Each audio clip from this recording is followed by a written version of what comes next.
Salut à tous et bienvenue sur Elric Studio Jeux de Plateau. On se retrouve aujourd'hui pour une partie de Siège de Valeria, le jeu de Glenn Flaherty, illustré par Mikhailo Dimitrievski, édité, alors je pense qu'il est édité dans sa version originale chez Daily Magic et en français par Bad Boom Games.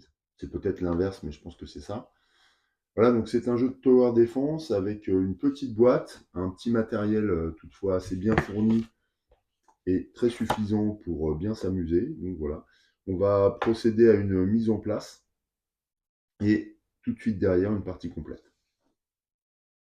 En ce qui concerne la mise en place, c'est assez rapide, bien qu'il y ait quand même quelques éléments de jeu installés. On a d'abord un plateau qui va représenter nos forteresses, nos remparts, et c'est ces remparts que nous allons défendre face aux assaillants. Première chose. Deuxième chose, eh bien, c'est un jeu de dés. Donc, nous allons utiliser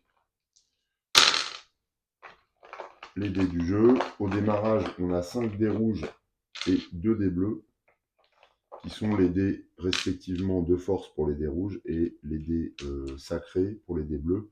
Donc, ce sont des dés de mana, autrement dit. Et puis, il reste quelques dés dans la boîte qui vont constituer une réserve de dés que nous pourrons récupérer au cours de la partie. On a quelques pions, ça ce sont des dommages qui vont venir se poser sur nos remparts en fonction des coups de butoir ennemis. Ça ce sont des points de renforcement.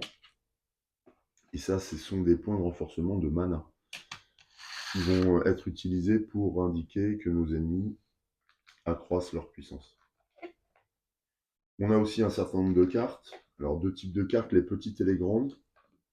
Donc parmi les petites, on a une carte d'aide de jeu qui nous donne le turn order. Il n'y en a qu'une puisque c'est un jeu solo, exclusivement solo et conçu pour ça. Nous avons des cartes d'événements qu'on va mélanger.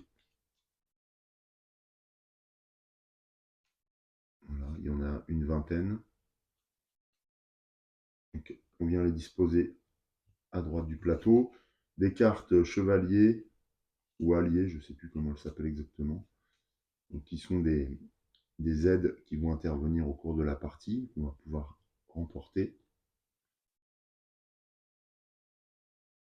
Donc voilà, on les place à gauche.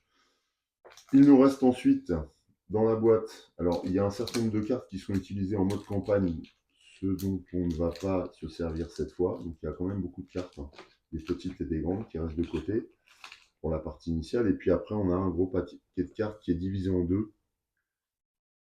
Alors les premières cartes sont des armes de siège, des machines de guerre en fait. Voilà, genre tour, catapulte, autres balistes. Alors ces machines de guerre vont constituer à la fois les conditions de victoire et les conditions de défaite. Pour gagner, il faut détruire 15 machines de guerre, ou 13 machines de guerre, sachant qu'il y en a 18 dans la boîte.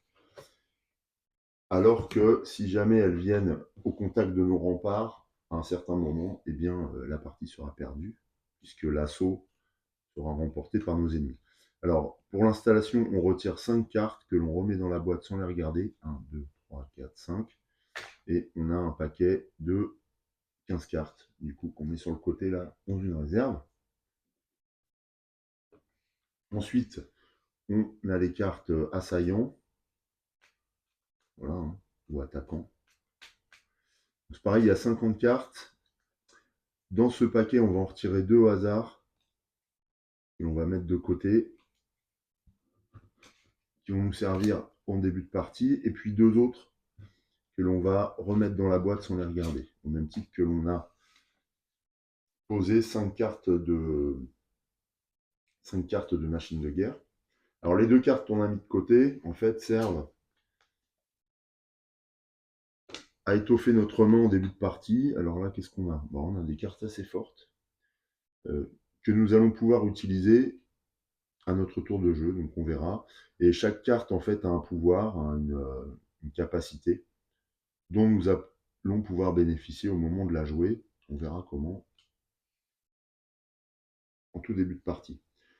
Les autres cartes avec ce dos-là donc, sont les cartes assaillants. Elles vont constituer les troupes ennemies qui viennent attaquer nos défenses. Et donc on va les disposer sur une grille de 4 par 5. Voilà, ce qui va faire quand même une belle troupe ennemie en face de nous. La première ligne qui est directement en contact avec nous s'appelle, alors je ne sais plus comment elle s'appelle, la ligne de front, je crois. Non, la ligne d'avant-garde. C'est ça. La ligne d'avant-garde, oui, c'est ça, ici, donc, qui est directement contre nos remparts. Ensuite, on vient disposer les cartes au-dessus pour former 4 rangées consécutives. Voilà. Et donc là, on a vraiment toute l'armée ennemie, enfin, en tout cas une grande partie de l'armée ennemie qui est déjà présente, qui va constituer une menace immédiate, ce que nous allons devoir gérer, nous, derrière nos remparts, depuis les chemins de ronde qui nous permettent d'apercevoir les troupes. Il reste un paquet de cartes. Alors celui-ci aussi constitue à la fois, enfin surtout une condition de défaite si jamais il venait à être épuisé, c'est-à-dire que si on devait piocher dedans et qu'il n'y avait plus de cartes de réserve. Pour terminer la mise en place, on va également poser là-bas en cinquième colonne, cinquième ligne plutôt, eh bien on va choisir, enfin on va récupérer 5 cartes de machines de guerre qu'on va révéler. Voilà.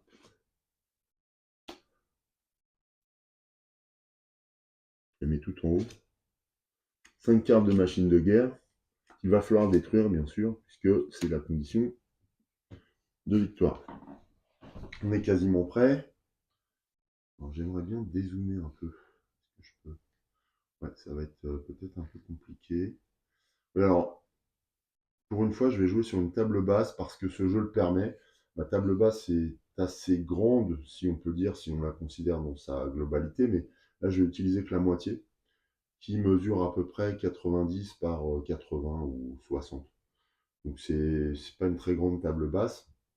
Et ça vous donne une idée de l'encombrement et de l'espace nécessaire pour ce jeu qui est assez limité. Pour finir, donc je vous ai dit qu'on avait récupéré les 5 dés rouges, les 5 dés de force de départ, les 2 dés de mana, les 2 dés sacrés. Donc bien, on va pouvoir se lancer dans la partie. Là, on est totalement prêt. L'idée étant de défendre notre place forte contre ces assaillants. L'une des grandes forces de ce jeu sont ses règles extrêmement limpides et faciles d'assimilation. Alors déjà, dans ces principes de jeu, pour battre nos ennemis, il va falloir dépenser autant de force ou de dés sacrés, de points de dés sacrés, que le nécessite chaque ennemi. Par exemple, si je veux tuer un mage Lycan, eh bien je dois dépenser 4 points de mana et 4 points de force.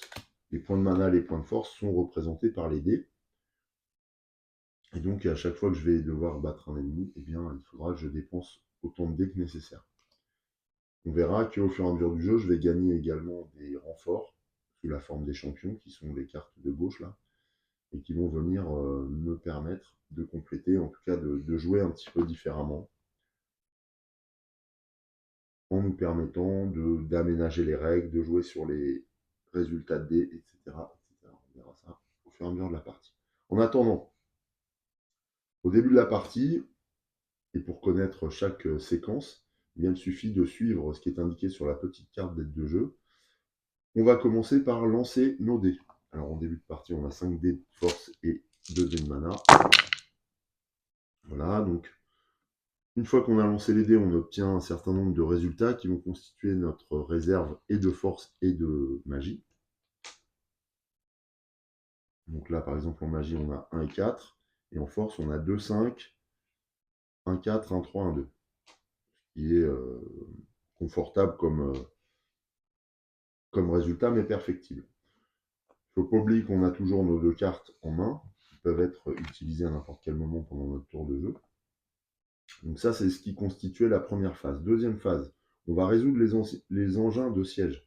Alors pour résoudre les engins de siège, on va simplement regarder leurs effets sur leur carte. Par exemple ici, on voit que le beffroi agit lorsqu'il est en position 2 et 1, les positions correspondant au rang. Voilà, 1, 2, 3, 4, 5. Donc là, on voit il y a bien 5 rangs. Donc quand il est en position 2, enfin au rang 1 ou au rang 2, il peut agir. On voit que ces chiffres sont rouges. Donc là, il n'agit pas.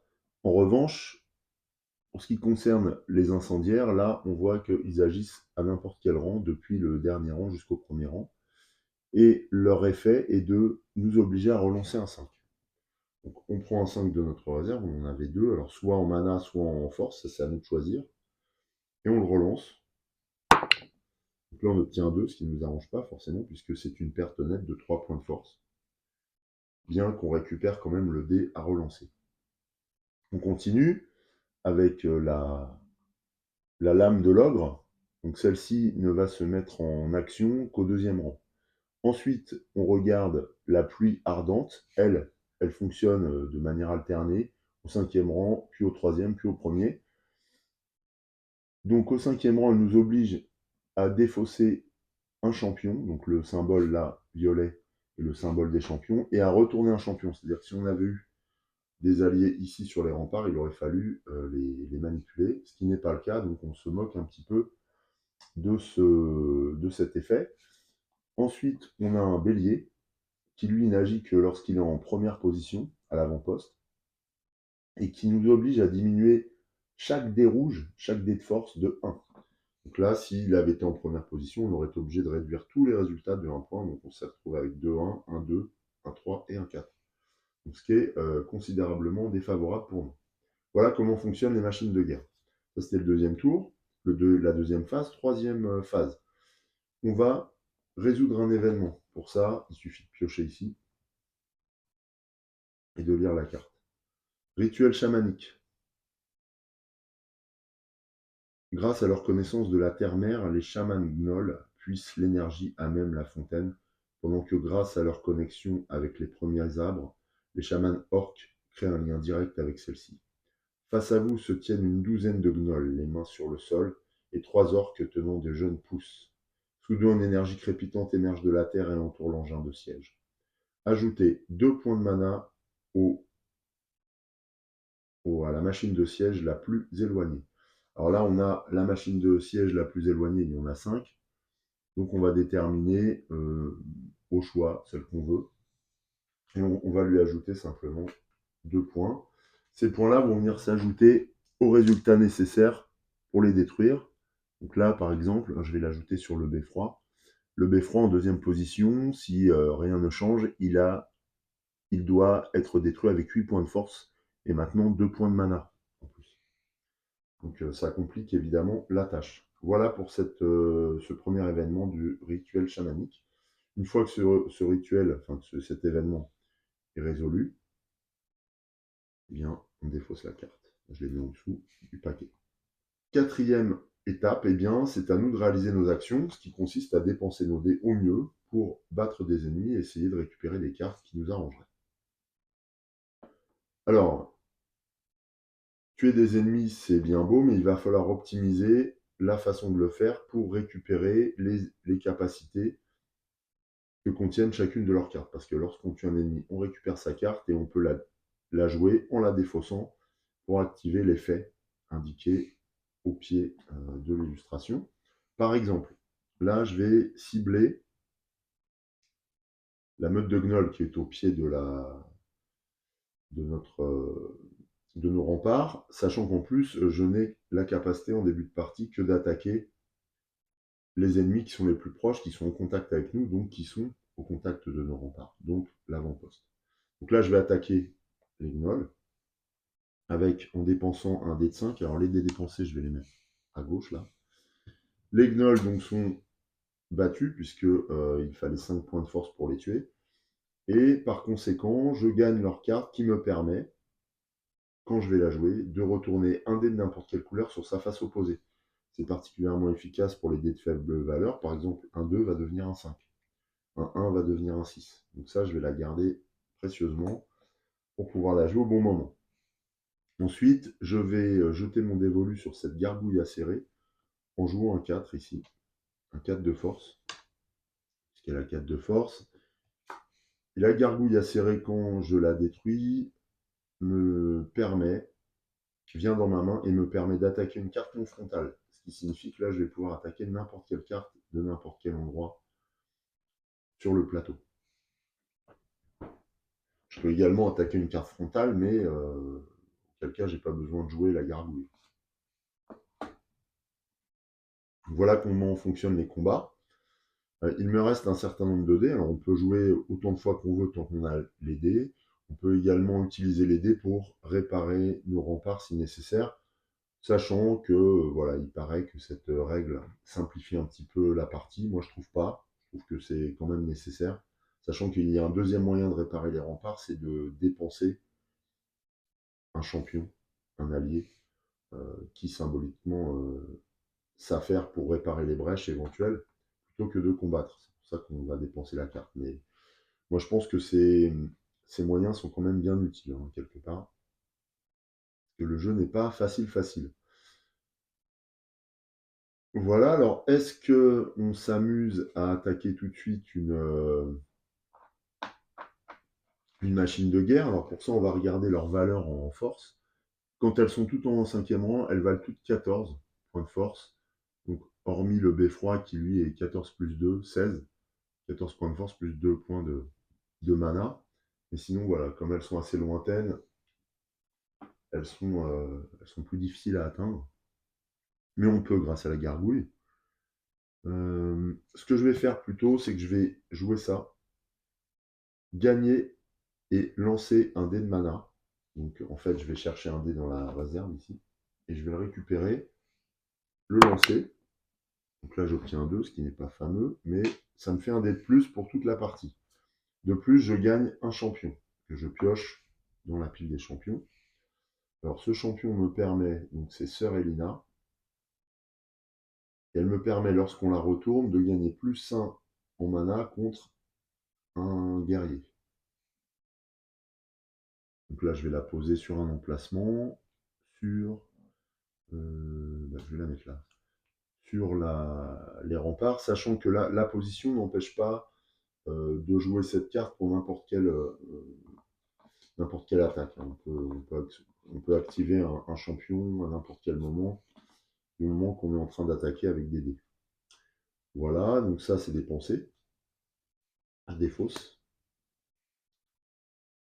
Ensuite, retourner un dé sur sa face opposée. Alors ça, je pourrais le faire éventuellement pour transformer un dé de mana ou un dé de force en quelque chose.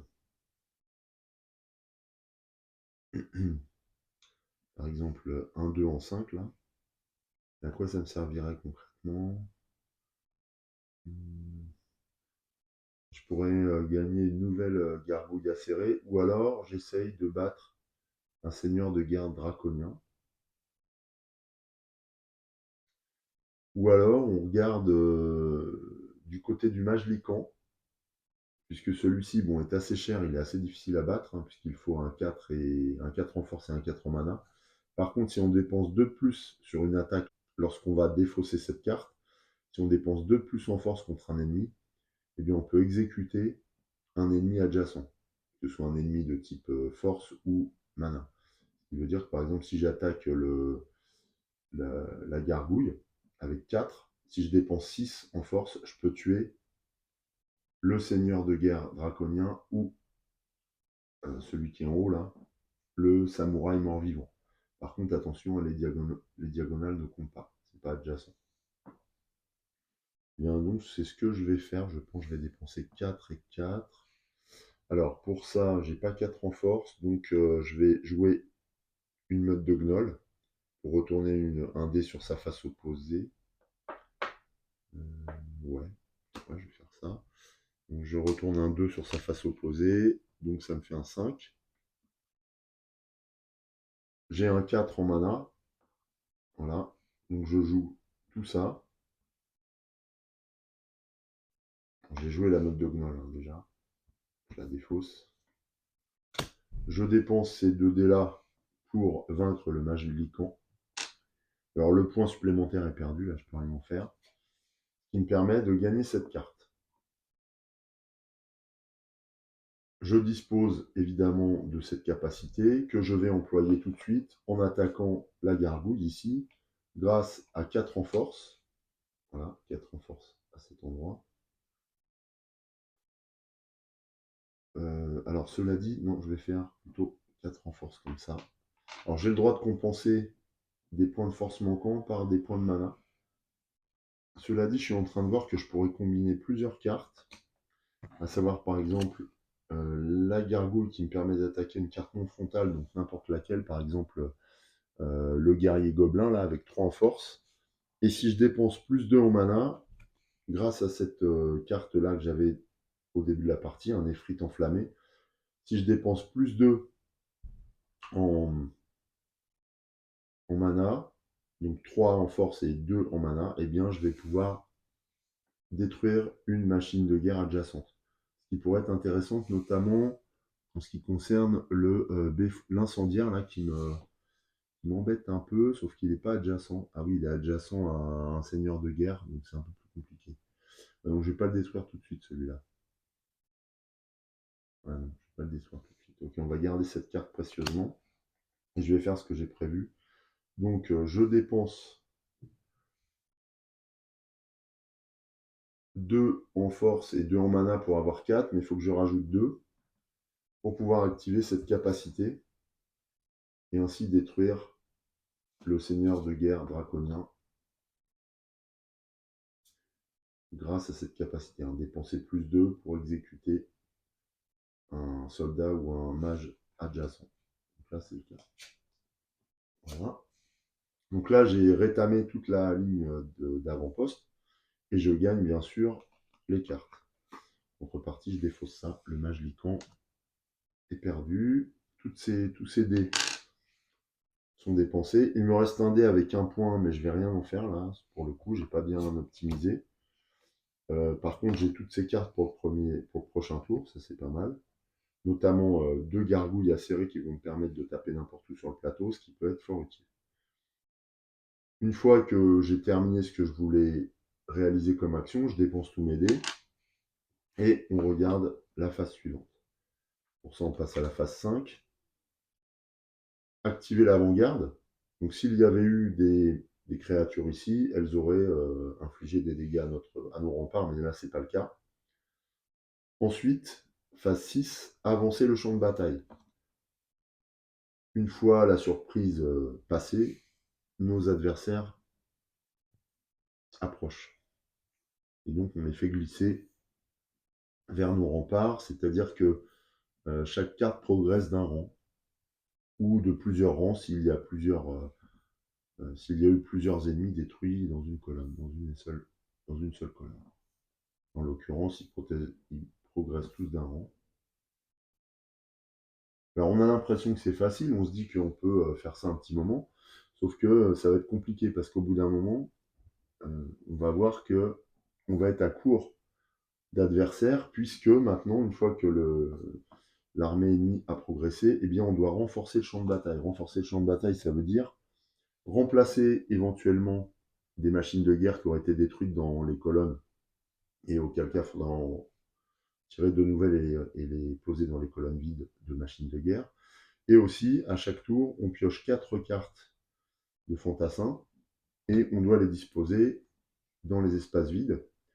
Voilà, celle-ci par exemple, on va la déposer dans l'espace vide le plus bas et on va commencer par l'espace vide à gauche. Donc là, il n'y a qu'un espace vide, c'est en 5e rang là-haut. Ensuite, un autre espace vide, c'est une nouvelle gargouille. Là, c'est une brute troll. Et enfin, un sorcier des runes. Voilà. Et donc, la conséquence, c'est que ça va épuiser ce tas de cartes au fur et à mesure, et que du coup, ça limite le temps dont on dispose pour repousser l'ennemi. Une fois qu'on a terminé, eh bien, la manche s'achève, le tour de jeu s'achève, et on va attaquer un nouveau tour de jeu. tout simplement, en recommençant et en effectuant chaque phase du tour. Second tour, c'est-à-dire second assaut à repousser de la part de nos ennemis. Alors on voit déjà qu'on a des ennemis assez forts, donc 8, 5, 7, 8 encore, 3. Ce qui signifie aussi, en contrepartie, que leurs capacités sont puissantes. Hein. Doubler la valeur d'un dé ici, là. Ici, retourner un dé de n'importe quelle couleur sur une face opposée, n'importe quelle couleur, n'importe quelle valeur. Changer un dé en un 6, ça c'est bien. Et doubler la valeur d'un dé, donc ça c'est assez puissant. Lui il nous permet d'intervertir deux cartes adjacentes, ça peut être intéressant. Ouais, ça peut être intéressant pour manipuler les pouvoirs, notamment récupérer, par exemple inverser ces deux-là. Ces deux-là pourraient être intéressants parce que lui il est fort, alors que lui il est un peu moins fort et surtout il nous permet de gagner un dé de force. Donc ça pourrait être bien. En attendant, on va suivre chaque phase du tour de jeu. Donc déjà on lance nos dés. Donc on en a un de plus. On a un dé en plus. Alors, qu'est-ce qu'on obtient? C'est mitigé. Ah oui, c'est très mitigé même. On obtient plusieurs 3 en force et un 2. Donc c'est vraiment des résultats moyens. Et alors c'est bien pire que ce qu'on imagine parce que même en manipulant les dés, là, on va être limité en matière de force. Alors qu'on a des ennemis très puissants. Donc voilà pour le lancer de dés. Ensuite, on doit résoudre les engins de siège. Alors le beffroi, pour le moment, lui, il est loin, il n'agit pas. Par contre, l'incendiaire, lui, il va nous obliger à relancer un 5. On n'en a pas. Donc on est tranquille. Il ne peut pas agir. La lame de l'ogre, elle n'agit pas en deuxième ligne. Les pluies ardentes, elles sont en deuxième position, enfin deuxième colonne, enfin quatrième plutôt. Donc elles n'agissent pas non plus, on voit que le symbole est noir là-bas. Et le bélier non plus n'agit pas pour l'instant. Attention pour autant, puisqu'elles vont progresser vers nous. Mais là, on ne perd pas de dés. Ensuite, nouvelle étape, on résout un événement. Alors, il y a des événements, on l'a vu, négatifs, et puis il existe des événements positifs. Ce serait bien qu'on réussisse. Là, j'ai pas l'impression. En piocher un, soif de vaincre, le sang s'infiltre dans le sol et alimente la fontaine. Le chamal Gnoll enfonce ses griffes dans le sol, désireux de trouver le présent promis par les anciens dieux. Ressentant quelque chose, il creuse avec frénésie jusqu'à déterrer une lance d'argent étincelante. Donc on va ajouter 2 points de force au plus fort des ennemis de l'avant-garde. Alors là, ils sont 2 plus forts. Hein. Donc on choisit, peu importe, et je vais ajouter 2 points de force. Je vais les ajouter là. Est-ce que je les ajoute là vraiment? Attendez. Que j'ai dans les noms. Ouais, je vais les ajouter là. Ouais, c'est pas grave. Ok, je les ajoute là. Voilà pour l'événement soif de vaincre. On défausse la carte.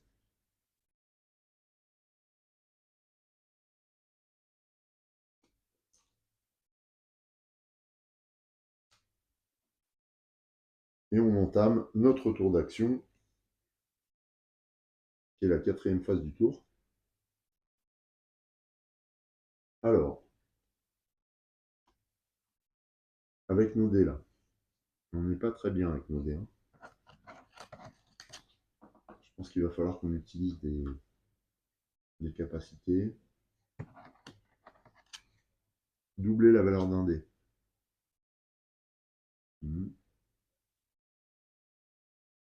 Ouais. Ah, c'est dommage quand même. Mais on va le faire. On va doubler la valeur d'un dé de force. Alors je pourrais doubler la valeur d'un dé de n'importe quoi. Hein. On va doubler un 3 en un 6. D'accord? En dépensant ce seigneur de guerre draconien. Donc on a un 6 désormais. Nous allons utiliser la gargouille acérée pour attaquer une carte non frontale. J'utilise mon 6 pour attaquer l'archer orc. Le 6 est dépensé. Donc cet archer orc, qui est une carte non frontale, est battu. Je vais l'utiliser tout de suite pour gagner et lancer un dé de force.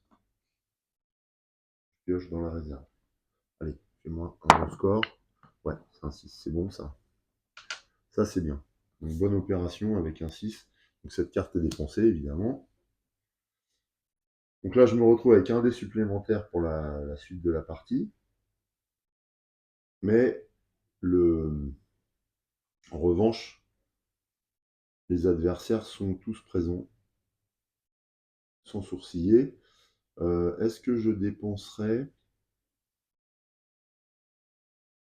J'ai bien envie de tuer la meute de Gnoll, là, en dépensant 5 de force. Donc 2 dés. Voilà, ce qui me permet, si je l'utilise, de retourner un dé sur sa face opposée. Ah oui, alors j'ai dépensé le 2. Ah, c'est pas terrible, un 3, parce que ça va me donner un 4.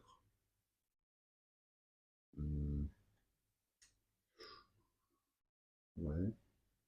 Alors lui, désormais, il lui faut pas 8, mais 10, hein, donc je crois que je vais le laisser, tant pis, je vais prendre un dégât. Retourner un dé sur sa face opposée, ça pourrait être utile pour le mana. Sachant quand même que pour l'instant, je vais garder cette carte. Et pour l'instant, je vais attaquer le samouraï mort-vivant avec 3 de mana. Donc là, j'ai un dé de 4. Et 3 de force. Ah, oui, 3 de force. Ce qui fait que là, je bats ce samouraï. Alors lui, il me permet quoi? D'intervertir 2 cartes adjacentes. Ce qui peut être pas mal. Ça peut être pas mal, ouais. Notamment...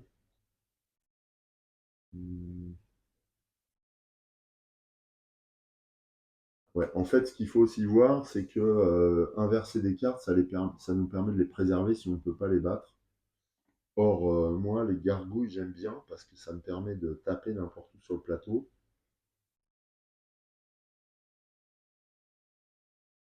Et c'est facile à battre. Donc, je me demande si inverser ces cartes, ce serait pas pertinent. Après, l'autre solution, c'est que j'attaque l'archéorque pour gagner un dé. Quitte à conserver pour l'instant mes cartes. Puisque j'ai l'intervertir des cartes, je peux retourner un dé sur sa face opposée. Ouais, non, je crois que je vais faire ça. Je vais dépenser le 6 là qu'on a ici pour attaquer le deuxième archéorque. Je vais gagner et lancer un dé rouge de la réserve. Ah, c'est un 2 cette fois, c'est pas terrible. Enfin, c'est pas terrible, néanmoins, c'est mieux que ce qu'on peut penser. Donc là, j'ai un 2, un 5 en force, j'ai un 6 et un 1 en mana, et j'ai toujours la sœur Elina qui me donne plus 1 en mana, donc qui peut compléter un résultat. J'aurais bien envie de retourner un dé sur sa face opposée, le 2 là, pourrait devenir un 5 en force. Ce 5 en force pourrait m'aider à détruire la brute troll là. Ce serait pas mal. Donc détruire la brute troll, pour ça, il me faudrait... Ah, ou alors j'intervertis 2 cartes. Ouais, ça peut être bien. Je vais faire ça. Je vais intervertir... je vais intervertir quoi et quoi?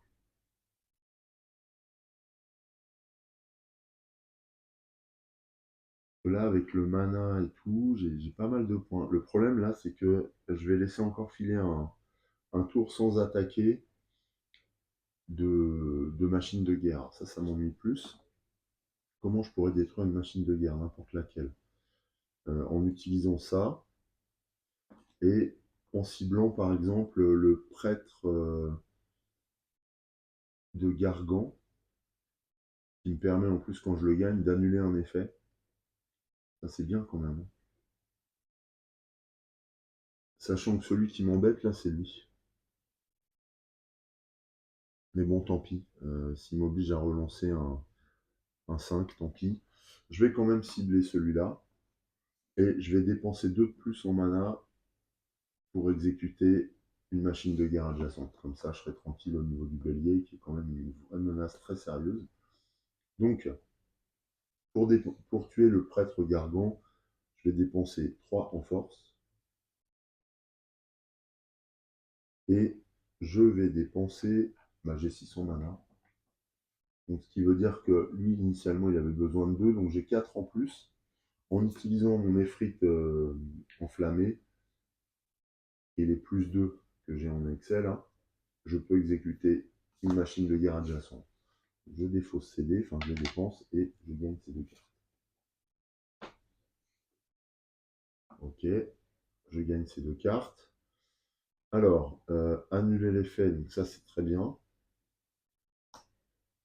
Et là, je vais gagner.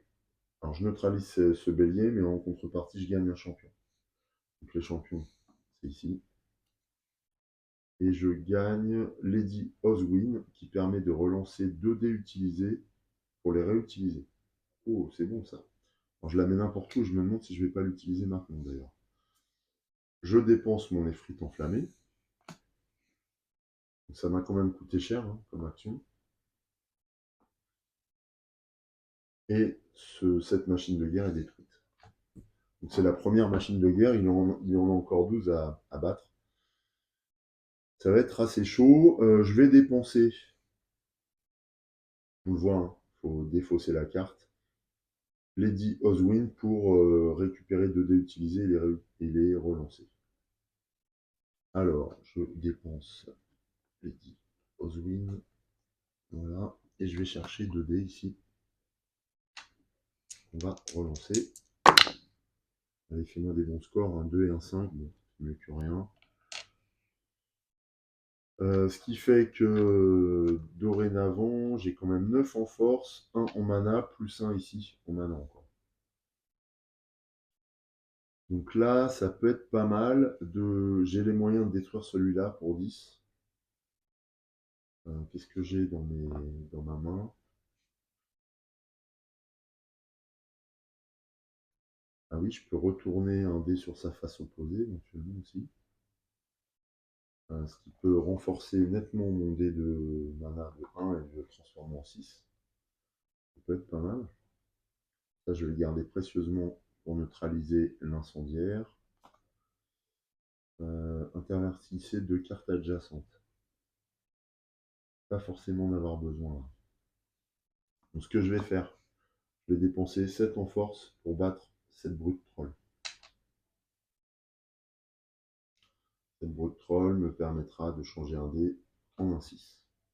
Ensuite, je vais jouer la Meutognoll pour retourner un dé sur sa face opposée. Je vais transformer mon 1 en mana en 6 de mana.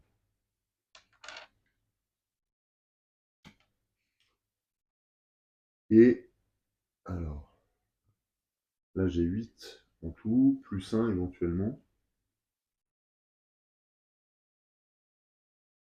Donc je vais pouvoir tuer ce seigneur de guerre. Donc là, je dépense ces points-là, sachant que je peux utiliser le mana que si j'utilise quand même de la force contre un ennemi de type soldat.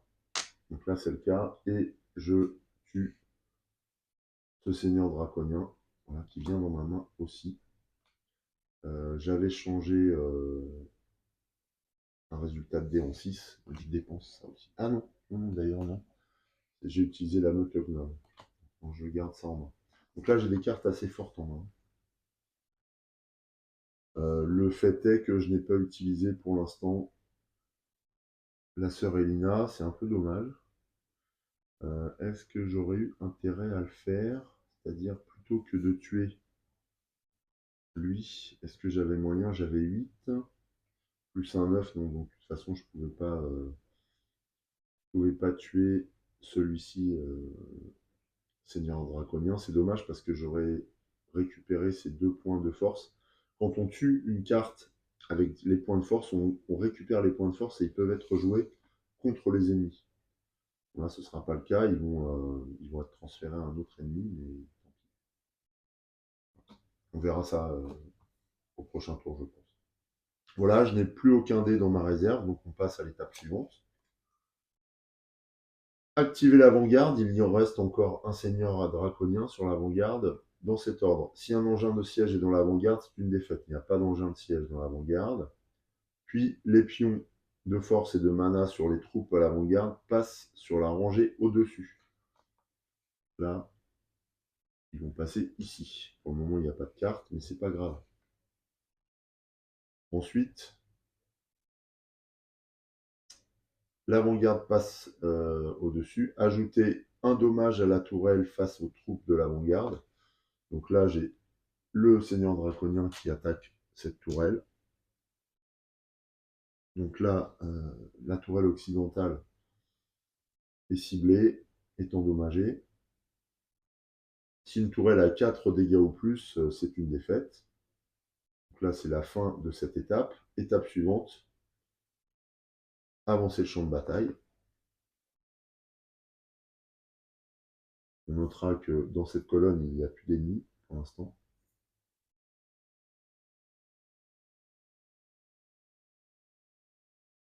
Là, il se rue au pied de nos remparts, avec l'écume aux lèvres, évidemment. Ces points passent sur les guerriers gobelins. C'est pas très grave parce que c'est une carte assez faible. Voilà pour l'avancée de nos menaces. Ensuite, renforcer le champ de bataille. Donc on ajoute un engin de guerre en 5e rangée sur une colonne qui n'en disposerait plus. Là, on a un nouvel engin de guerre qui arrive et cette fois, c'est une pluie ardente qui arrive. Une nouvelle pluie ardente, donc en 5e ligne, tout au fond. Et piocher 4 cartes troupes et placer-les sur les espaces vides. Là, on a de nouveaux ennemis qui arrivent. 1, 2, 3, 4. Et on va aller placer sur les espaces vides, donc les plus bas et ensuite les plus à gauche. Donc là, par chance, les plus bas, ce sont ceux de la colonne qu'on a vidée. Donc le premier arrive ici, donc ce sont des Noteugnol. Puis, au-dessus, une nouvelle gargouille acérée. On est toujours dans la même configuration, donc voilà, il n'y a pas d'autre trou dans la grille, sinon je l'aurais complété. Un guerrier gobelin. Et enfin, un Efrite enflammé. Alors ça, c'est très fort, parce que ça nous permet d'exécuter une machine de guerre adjacente pour plus de mana. Ce qui est très bien. Voilà comment se complète le champ de bataille. Ce qui met fin au tour. Donc on n'a plus qu'à se préparer à une nouvelle série d'attaques. Alors, nouvelle attaque, donc. Ce qu'on a en main, nous, on a ça. Oubliez la valeur d'un dé. Ouais, on a des cartes assez fortes. On va attaquer une carte non frontale. On peut annuler un effet de machine de guerre, ça c'est bien. Alors, on reprend le turn order. Donc, lancez vos dés. Alors là, on en a un petit peu plus encore, je crois. On a un dé de combat en plus, il me semble qu'on va gagner. Et cette fois, j'ai l'impression qu'on obtient des résultats un peu meilleurs. Ouais. Alors, certes, on a 2-1, mais qu'on peut transformer éventuellement. On a quand même 2-6, 1-5, 1-4, 1-2. Et en mana, par contre, c'est nettement plus mitigé. On obtient, c'est plus faible. Et on a des 1. Quand on a des 1, il faut s'estimer heureux, on peut les transformer. Ça, c'était la première action. On peut aussi réactiver nos champions. Là, on a toujours Sœur Elina qui n'a pas servi pour le moment. Ensuite, on va résoudre les engins de siège. Le beffroi, lui, n'agit toujours pas. Par contre, l'incendiaire nous force à relancer un 5. On n'en a qu'un 5, c'est en force. Allez, fais-nous un petit 6. Ouais, ben, on obtient un nouveau 5. Ok, donc assez peu efficace, l'incendiaire. La lame de l'ogre est lointaine pour le moment. Ah, mince. La pluie ardente, par contre, est en 3e position. 3e ligne, on le voit. Donc, elle agit. Du coup, elle nous oblige à défausser un champion. Donc, on n'en a qu'un seul. Donc, on le perd. Elle est tuée par la pluie ardente. Simplement. Elle est victime des flèches. Et elle nous oblige à en retourner un, mais on n'en avait qu'un seul. Donc le deuxième partie de l'effet ne va pas s'appliquer. Voilà. Et on a encore une pluie ardente là-haut, mais elle ne va pas s'appliquer puisqu'on n'a plus de champions sur nos remparts. Voilà. Donc de ce point de vue-là, on n'est pas trop mal. Il faut que je me débarrasse de ces pluies ardentes parce qu'elles sont décalées et elles vont nous empoisonner la vie, ça c'est sûr. Qu'est-ce qui est dangereux? Bon, l'incendiaire, c'est pas trop méchant, je trouve encore. Voilà, on va résoudre un événement. Alors ce serait bien qu'on ait un événement favorable pour ce coup-ci. Ah bah non, les accidents, ça arrive. Un écuyer rassemble de l'équipement et des potions pour le chevalier et les mages au front. Il distribue tout le plus rapidement possible. Quand vient le temps de se reposer, il voit dans sa sacoche qu'il reste une potion. Il examine la bouteille et remarque les os et le crâne dessinés sur l'étiquette. Retournez face cachée 2 champions de votre forteresse. Bon, à la limite, ça tombe bien, puisqu'on n'en a plus aucun. Donc, bah, cette potion empoisonnée ne va pas s'appliquer. Est-ce que je l'ai bien défaussée? Non, je ne l'ai pas bien défaussée. Elle est où? Elle est là. Voilà. Donc là, ça va, l'effet néfaste va nous laisser tranquille. Voilà, c'est un nouveau tour d'action qui démarre. Donc on va agiter nos défenses. Alors, on a pas mal de points, mais pas mal d'ennemis aussi. J'aimerais bien me débarrasser des pluies ardentes. Maintenant, est-ce que je peux le faire? Ah, je pouvais annuler l'effet d'un... Ouais, bah, trop tard, j'ai lancé. Ouais, c'était pour garder Elina, mais elle n'était pas formidable cette championne, c'est pas grave. Par contre, qu'est-ce qu'on peut faire d'autre? Intervertir ces 2 cartes. Ah, on peut éventuellement s'occuper de l'incendiaire là, en jouant, par exemple. Doubler la valeur d'un dé et attaquer une carte non frontale. C'est ce que je vais faire. Je vais doubler la valeur d'un 6. Donc ce 6 vaut 12. Et je vais attaquer, grâce à ça, l'incendiaire qui est en 3e position. La valeur de défense de l'incendiaire est de 12. Cette carte est détruite. Par conséquent, je neutralise son effet et je récupère... Ah ben non, je vais plutôt... c'est pas l'incendiaire que je vais attaquer, c'est plutôt la pluie ardente, vaut 12 aussi. Et de fait, je vais récupérer un champion. Voilà. Ça c'est bien, c'est la 2e machine de guerre que je liquide. En champion, je gagne une adepte Imogine. Donc elle me donne plus 2 contre un soldat quand je la retourne. Ça c'est bien. Plus 2, c'est mieux que la précédente championne. Donc, je vais la mettre ici, et c'est contre un soldat. Ah, ça va nous arranger. Je vais la mettre là. Je vais la mettre là. Voilà. Ok, alors elle peut agir sur n'importe quelle colonne hein, depuis sa position, mais je vais quand même la mettre là, parce qu'en revanche, elle peut servir à soigner les remparts si nécessaire, mais je ne veux pas qu'elle soit neutralisée, compte tenu des bonus qu'elle apporte. Ça m'embêterait. Je vais dépenser un 5 en force. Ah, attends.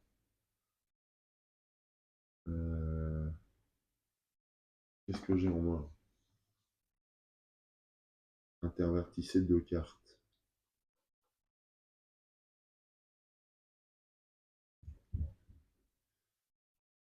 Ouais, je vais dépenser un 5 pour liquider cette meute gnoll. Voilà. Donc, sont battus. Je récupère leur capacité qui est de retourner un dé sur leur face opposée. Je vais le dépenser tout de suite pour transformer un 1 en 6. Voilà. Ce qui fait que... donc j'étais interrompu. Alors, on était où? Moi, j'avais transformé un résultat de dé en 6. Et je regardais ce que je conservais en main. J'ai encore la capacité de faire un remplacement. Ça, c'est dépensé. Il faut que je fasse attention, je dépense beaucoup de cartes et assez peu de dés. Oui, j'étais en train de me demander quelles étaient les cartes que j'allais attaquer. Je vais intervertir deux cartes. Ouais. Je vais intervertir en dépensant le samouraï mort-vivant. Je vais intervertir l'archer orc et la gargouille. Voilà. Je vais dépenser 6 pour battre cet archer orc. Et je vais le dépenser immédiatement pour gagner et lancer un dé rouge. C'est le dernier de la réserve. Il me faudra un 6 idéalement. Ouais, j'ai fait un 1. Bon, c'est pas grave, j'ai de quoi le transformer ici. Mais ça me fait quand même un nouveau dé supplémentaire, sachant qu'on n'est pas tout à fait à la première moitié de la partie. J'ai déjà du coup fait 2 brèches dans l'avant-garde. Il faudrait que je me débarrasse du seigneur de guerre draconien. Ben, il me suffirait pour ça de dépenser le 6 là et d'utiliser l'adepte Imongine pour plus 2 en mana, donc 6 plus 2 ça fait bien 8. Et je liquide ce seigneur draconien menaçant en dépensant un seul dé. Il me reste tout ça en dé. J'ai quand même une brute troll là qui est devant. J'ai encore. Donc il me faudrait 5 et 7, 12. Je les ai pas. J'ai 6, 8, 10. Ah si, je les ai avec le mana. Le problème, c'est que si je fais ça, je ne peux pas toucher de nouvelles machines de guerre. Par contre, je pourrais annuler un effet.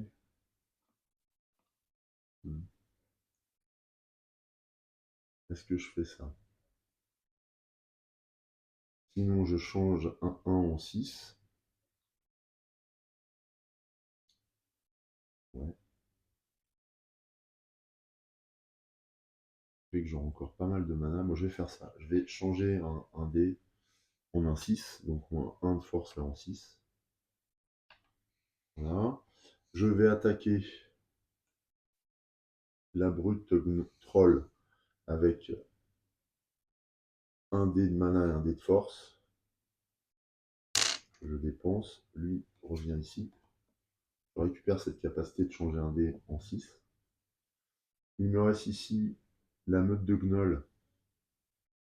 Pour 5, j'ai de quoi faire. Est-ce que j'ai de quoi faire? Ouais. Je peux doubler la valeur d'un dé là?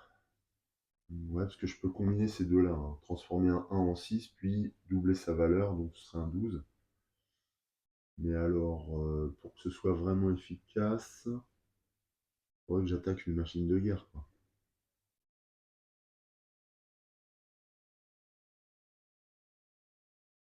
Hmm, on n'est battu qu'une seule. Machine de guerre, celle-ci elle a 14, ouais. Celle-ci elle a 12. Donc il faudrait que je bute celui-là avant pour buter la machine de guerre derrière. Est-ce que je peux faire ça? Ça va être compliqué. Ça va être compliqué, j'ai pas assez de points. Non, j'ai plus assez de points. Ah, à moins que je vais dépenser 5. Oui, je vais dépenser 5 pour attaquer cette meute gnoll et les tuer. Du coup, je libère aussi toute l'avant-garde. Par contre, je me défais de ces points. Retourner sur leur face opposée. Ça vaut le coup là. Là, j'ai plus de gargouilles, sinon j'aurais attaqué une machine de guerre directement. Parce que là, ils vont passer en deuxième position, ils vont s'activer et ils vont me faire mal. Ouais, ils vont me faire assez mal. La pluie ardente là-bas ne va pas s'activer. La lame d'ogre va s'activer, elle fera 2 dégâts. Bon, ça encore, je peux dépenser des dés pour les soigner.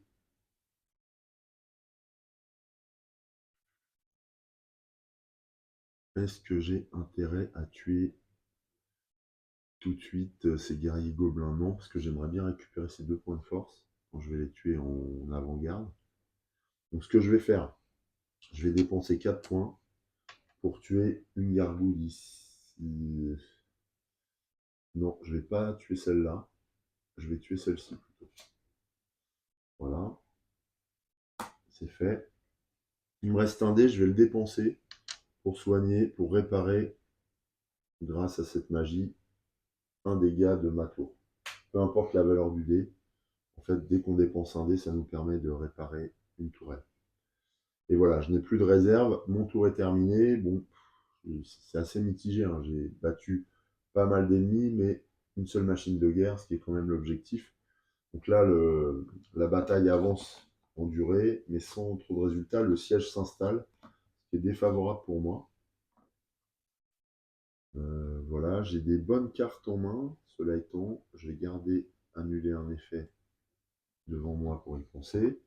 Et on va passer à la suite. Donc, phase suivante, activer l'avant-garde. Bah, là, j'en ai aucun ennemi en avant-garde. J'ai décimé complètement les premiers rangs. Avancer le champ de bataille. Ça oui, donc les guerriers gobelins arrivent en première en avant-garde. Là, le beffroi va s'activer, hein, attention. L'incendiaire va continuer à frapper aussi. La lame de log va s'activer, elle est en deuxième position. Lui arrive là, et là, ça descend doucement. Par contre, la bonne nouvelle, c'est que la pluie ardente passe en quatrième position, donc elle ne s'activera pas. Une fois que j'ai fait ça, je renforce le champ de bataille. Donc un engin de guerre arrive sur les colonnes vides, en cinquième position. Donc premier engin de guerre, c'est quoi? Une lame de l'ogre encore, en cinquième position là-haut. Dont on voit l'ombre se profiler au loin. Et puis 4 adversaires. 1, 2, 3, 4. 4 membres de la troupe ennemie. Je vais les révéler. Alors, un seigneur draconien donc, qui va venir ici, en position la plus basse. Ensuite, un archer-orc. Ok, alors vous allez me dire, mais j'ai plus de dés rouges en réserve, mais ça me permet de récupérer un dé utilisé. Donc c'est toujours intéressant. Là, c'est un mage lican qui vient cette fois là-haut, puisque je n'ai pas de trou plus bas que cette rangée-là. Et enfin, une sorcière rouge. Alors elle m'intéresse, puisqu'elle me permettrait de récupérer le dernier dé. Ok. Nouvel assaut. Tout aussi rude, mais là on va avoir davantage besoin de mana. Alors,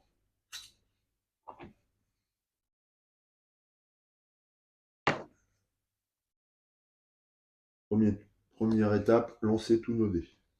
On commence à en avoir quelques-uns. On a tous les dés de force et on a presque tous les dés de mana. Allez, là on a des bons résultats. Des 2, des 1. C'est pas gênant les 2 et 1. Ça me gêne pas trop. Moi ce qui me gêne c'est les 3 et les 4. On peut pas en faire grand chose. Et en mana on est bien. On est bien, alors tant mieux parce que là on en a besoin pour ces 2 sbires là. Et puis, ce qui est bien, c'est qu'on a la gargouille qui nous permettrait de récupérer la sorcière rouge là-bas, en la tuant. Ce qui serait intéressant aussi, c'est de liquider le mage lican. Ah, il y a plein de choses bien là. Ça, si on tue cet adversaire-là, on récupère ses 2 points de force. On peut les réutiliser à condition de les réutiliser tout de suite dans le tour. On ne peut pas les garder indéfiniment, c'est immédiatement en fait. Donc ça, c'est à prendre en considération. Mais là, je pense qu'on va l'attaquer en premier lieu. Mais avant ça, il va falloir résoudre les engins de siège. Alors, d'abord, le beffroi s'active, il est en deuxième position, et il embarque une troupe adjacente. Alors là, il embarque la troupe la plus forte. En l'occurrence, il va embarquer le guerrier gobelin. C'est pas fait pour nous arranger, parce que, du coup, sa puissance augmente d'autant. Hein. Donc il était à 10, plus les 5 du guerrier gobelin, il est à 15. La contrepartie, c'est qu'il est en première position. Si le guerrier gobelin n'avait pas eu ses jetons sur lui, on aurait pu mettre l'un ou l'autre sur le beffroi, mais là, c'est pas le cas. Donc ça, c'est l'action du beffroi. L'incendiaire nous oblige à relancer un 5. Alors, j'ai pas de 5 en force, donc je relance un 5 en mana, nécessairement. Et j'obtiens 1. Ça, c'est moche, mais bon, pas grave. Ensuite, la lame de l'ogre, elle s'active. Alors, elle inflige 2 dégâts à la tourelle située en face d'elle. C'est cette tourelle-là qui est en péril. 2 dégâts, ça fait mal. Il va falloir que je m'occupe de la lame d'ogre rapidement. Ensuite, la lame d'ogre là-bas ne s'active pas, elle est trop loin au moment. Et on l'a vu, cette pluie ardente non plus, puisqu'elle est en 4e position.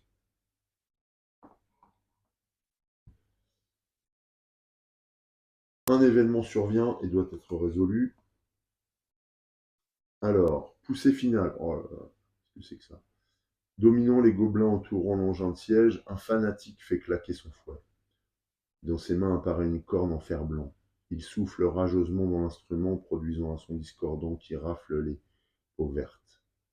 Qui rallie les peaux vertes, pardon. Les gobelins s'élancent sur l'engin pour le protéger pendant que se prépare le prochain tir, qui mettra à bas votre muraille. Ajoutez 2 points de force à l'engin de siège le plus proche. Donc, alors là, je choisis. Alors, le beffroi, il est à 15, il passerait à 17, mais je vais me le farcir. Je vais me le farcir dans tous les cas. Tant pis s'il passe à 17. Est-ce que je vais me le farcir?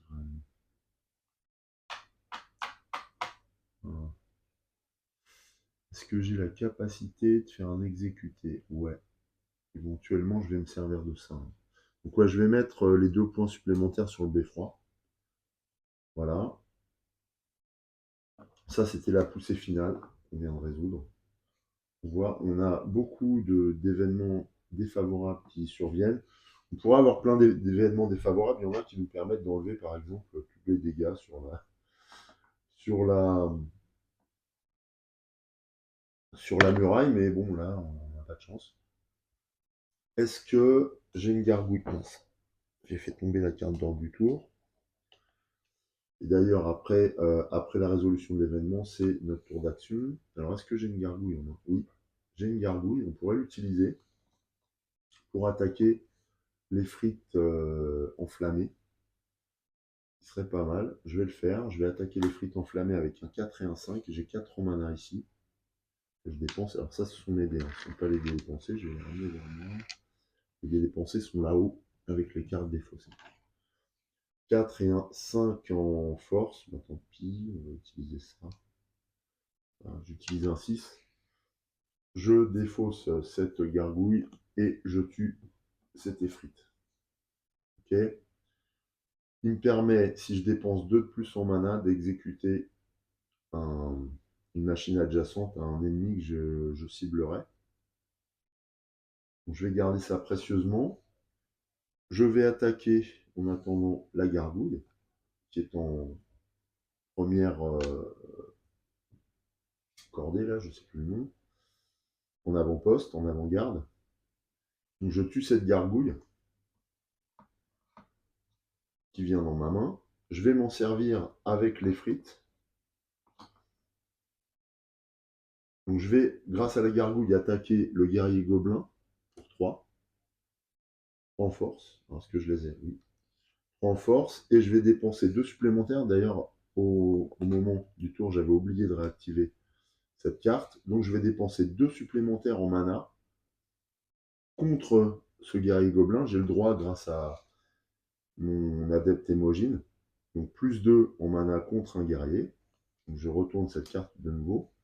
Donc je dépense juste ce dé et je vais détruire le guerrier gobelin et tout cet ensemble-là. Ce qui fait que je récupère 4 points de force, 2 points de mana utilisables immédiatement, les cartes des guerriers gobelins. C'est un gros coup. On voit que les cartes, quand on les combine, provoquent des effets quand même ultra puissants.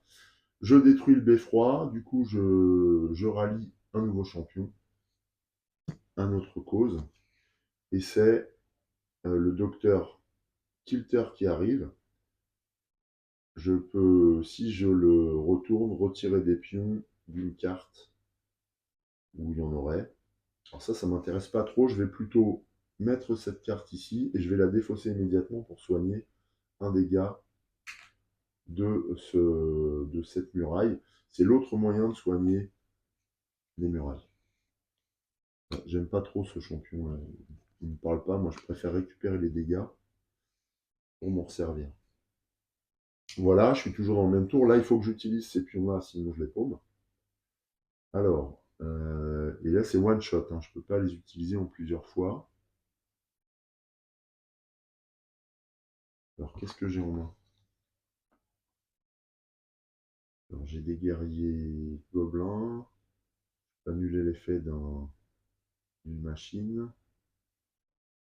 Je peux transformer un résultat en 6. Je peux doubler la valeur d'un dé. Je peux retourner un dé sur sa face opposée. Ben, je peux en faire des choses. Ok, et moi, j'ai surtout tout ça. 4 et 3, ça me permettrait éventuellement de tuer le samouraï mort-vivant. Là. Ça pourrait être pas mal.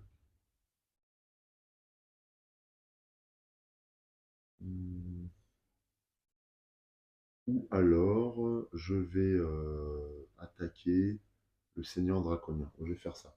Avec 2, 4, 6 points. J'ai encore besoin de 2 points, donc il faut que j'ai au moins un dé rouge. C'était un 2 que je viens de faire tomber. Donc je dépense un dé rouge. Je dépense mes 6 points de mana et de force que j'avais gagné, ce qui m'amène à 8. Et je détruis ce seigneur draconien pour très peu finalement de points. Je me défausse de tous ces jetons. Voilà, donc c'est ce qui est intéressant hein, quand on tue des cartes très très fortes sur lesquelles il y a des points, c'est qu'on les récupère à condition de les réinvestir dans une action immédiatement après le tour où on les a gagnés. J'ai gagné un seigneur draconien, ça c'est top. L'incendiaire, lui, est en deuxième position, donc il faut 11 en force pour le buter. Si je dépense... Alors, oh, il n'y a pas un autre effrite là, j'en ai plus des frites, je vais dépenser. Ouais. Si je dépense ce seigneur dragonien, je peux doubler la valeur d'un dé. Eh bien, c'est ce que je vais faire. Je vais doubler la valeur d'un 6 que je dépense pour atteindre le fameux... Alors, oui, pour atteindre le fameux incendiaire. Voilà, donc je dépense ce seigneur draconien. Donc, celui-ci est détruit, il fallait 11. En contrepartie, je rallie un nouveau champion. Alors, oh, déplacer un dégât vers une autre tourelle. Ouais. Bon, là, j'en ai assez peu. Je vais le mettre là. Ça permet éventuellement de soigner cette tourelle. Ensuite, il me reste encore pas mal de dés. 3 et 3. Qu'est-ce que j'ai encore en main? Je peux augmenter la valeur d'un dé, là. Je peux le faire 2 fois. Par exemple, ça me permettrait d'obtenir... Oh, ouais. Je vais augmenter un dé de mana de 1. Donc j'ai un 1 là, je vais l'augmenter à 2. Voilà, ça c'est fait. Ensuite, je vais attaquer pour 2 de mana et 2 de force. Ici. La sorcière des runes. Voilà, et elle me permet de relancer les dés utilisés de notre choix. Est-ce que je le fais maintenant? Non. Mais ça peut être bien si j'ai un lancer foireux au prochain coup. Il me reste le samouraï mort-vivant avec 3 et 3. Alors je les ai, hein. Mais ça m'ennuie quand même. Ça m'ennuie de dépenser des 6. D'autant que derrière, j'ai une machine de guerre qui me tend les bras, que je pourrais détruire assez facilement. Cela dit, je vais dépenser ça pour détruire. Alors, est-ce que je peux remplacer? Oui. Je peux remplacer les points de force par des points de mana, mais pas l'inverse. Donc là, j'ai remplacé 2 points de mana par 2 points de force. Il me reste 4 points de mana non affectés, j'en ai besoin de 3 autres, il m'en reste 1. Donc là, je peux détruire le samouraï mort-vivant sans problème. Voilà. De ce fait, je gagne la carte d'une part, mais surtout, la lame de l'ogre est atteignable. Et je peux la détruire si je dépense 12 en force. Or, il me reste un 6. Et je dois avoir, j'espère, il me semble. Ouais, j'ai un seigneur draconien qui me permet de doubler la valeur d'un dé. Et donc là, je dépense ce dernier 6 qui se transforme en 12 pour détruire la lame de l'ogre. Voilà, très bien. Je gagne un nouveau champion. Et je gagne Sir Filco.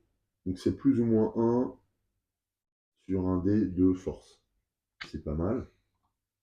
Donc lui, il va aller ici, mettons. Plus ou moins sur un dé de force. Ça peut être utile. Ça peut être utile. Et pour le moment, j'ai détruit combien de machines de guerre? Là, j'en ai détruit 2 ou 3 ce tour. 2, 3 ce tour. Ouais, 3, il n'y en a plus que 2 sur le terrain. 1, 2, 3, 4, 5 pour le moment. Donc on doit en buter 13. Donc on est un peu plus du tiers de la mission. Voilà, par contre, attention, hein, là-bas, ça descend dangereusement. Tous les ennemis commencent à être repoussés. C'est un mal pour un bien. Il faut que je me concentre sur les machines de guerre au prochain tour. Fin de mes actions. On passe à la suite. L'avant-garde s'active, mais elle a été décimée, donc on n'en parle plus. On avance le champ de bataille. Alors là, cette fois, eh bien, toutes les cartes avancent directement au contact. Les cartes n'avancent pas d'un cran, mais avancent au contact des remparts. Donc on se retrouve avec de nouveaux ennemis. Ils ne sont pas très puissants. Par contre, ils sont intéressants en termes de capacité. J'aime bien. Hormis le draconien, là, mais bon, on voit que ça pose pas vraiment de problème. La bonne nouvelle, c'est que la nuée ardente va ne pas s'activer, elle est en deuxième position. Et la lame de l'homme non plus, elle est en troisième position. Par contre, ici et là, on peut avoir des surprises. On va voir. Enfin, il y en aura. Ah non, il y en a 3 qui vont arriver. Donc là, on a rapproché, on a avancé le champ de bataille. On renforce le champ de bataille. Donc là, ce sont 3 machines de guerre qui vont arriver. Et elles vont arriver en cinquième position, là-haut. Donc, premièrement, c'est un trébuchet donc, qui tape à partir de la 4e rangée. Ensuite, un autre trébuchet. Alors ça, c'est pas cool parce qu'ils font des dégâts directement à la muraille. Et enfin, en 3e, c'est une catapulte. Elle tape en 3e position. Là, on a encore un tour pour voir venir. Ensuite, on a 4 troupes qui arrivent. 1, 2, 3, 4. Qui vont combler les trous laissés par nos contre-attaques, par nos contre-offensives, dans les rangs ennemis. Donc d'abord, on va compléter les trous les plus proches de nous. Donc là, c'est une brute troll qui arrive là, côté ouest. Ici, non, c'était pas celle-là, c'était celle-là d'ailleurs. C'est un effrite enflammé, j'adore cette carte. On va s'en servir. Et pas loin du tout, ça nous arrange. Ensuite, eh bien, on remonte de gauche à droite. Donc ce sont une meute gnoll, j'aime bien aussi cette carte. Et enfin, un guerrier gobelin, facile à buter, mais qui peut nous aider à certains moments. Voilà pour les renforts. Alors on voit que les rangs ennemis sont en train de se clairsemer. C'est très bien comme ça. Fin du tour, on passe à un nouvel assaut. Comme à chaque fois, on relance nos dés. Ah, j'arrive à ne pas les perdre. Voilà.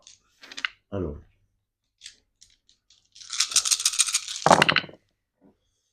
Ouf, ouais, c'est pas terrible. Par contre, pour le coup, on a pas mal de 1. On en a trop là. 1 ou 2, ça va, mais 4, c'est pas très bon. On a un 3, un 4, enfin 2, 4, un 6. Par contre, le mana, c'est mieux. On a un 5, 6. Ok, ça, ce sont notre réserve de dés. Bien, on va réactiver nos champions. Notre adepte Imogen revient après avoir pris un peu de repos. Et c'est reparti pour un nouveau tour. J'ai en main.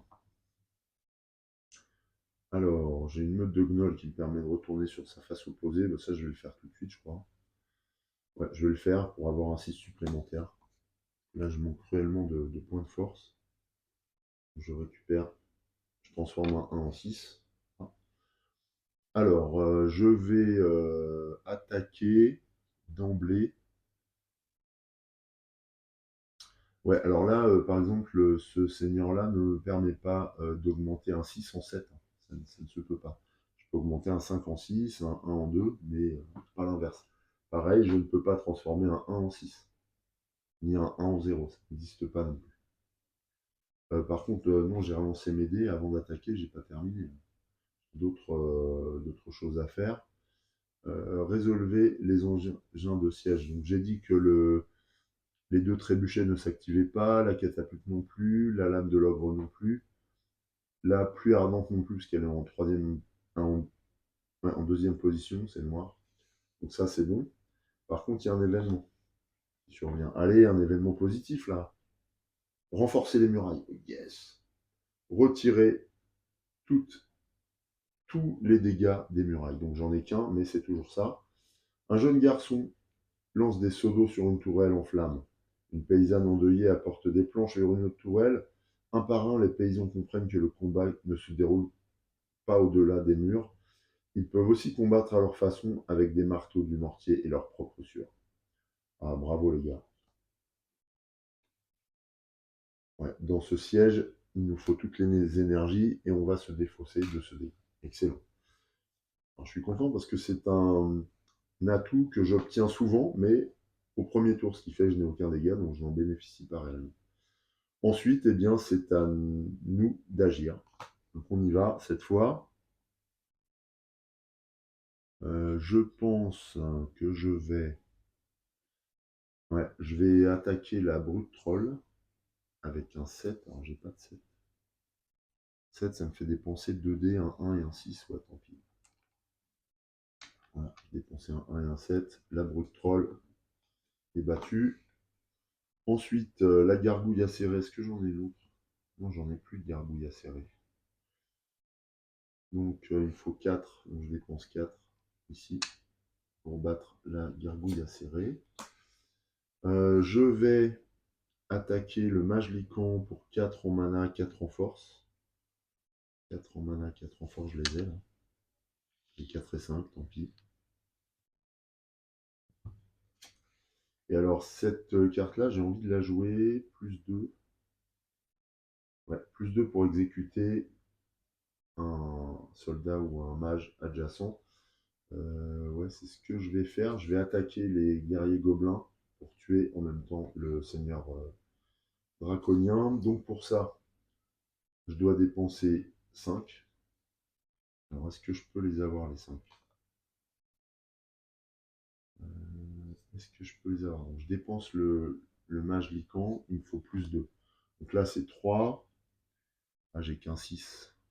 Dommage. J'ai qu'un 6. Ah, je peux relancer éventuellement les dés inutilisés de mon choix. Ouais, bah c'est ce que je vais faire. Je vais défausser la sorcière des runes pour relancer ces 3 dés là. Le 3 notamment me gonfle. Bon, les 1, c'est pas grave. Mais... ouais, donc j'ai mieux. Beaucoup mieux. Ça m'a permis de gagner pas mal de points. Notamment un 5 qui va me permettre de battre ces guerriers gobelins plus 2 en force pour appliquer ma sorcière des runes. Et donc, non, pas ma sorcière des runes, mon mage Lycan pour battre ces 2 cartes en même temps avec un seul dé. Là, je les récupère. Notamment le seigneur draconien. Énorme. Ensuite, je vais jeter mon dévolu sur l'effrite enflammée. Plus 2 pour exécuter une machine de guerre adjacente. Et en fait, l'idée là, c'est que j'en tue 2 à la fois. Donc, il me faut un 4 et un 5. Je les ai éventuellement. 4 et 5, changer en 6. Je peux récupérer aussi un 6. Ah, c'est pas mal ça. Alors, il me faut un 5 en force. Je vais dépenser les 2 guerriers gobelins pour augmenter 2 fois le 3 en 5. Voilà. Et c'est un 4 en mana. C'est un 4 en mana.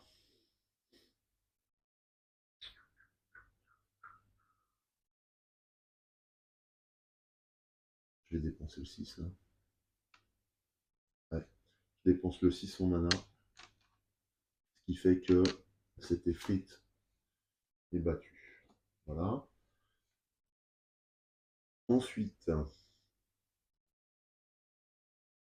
euh,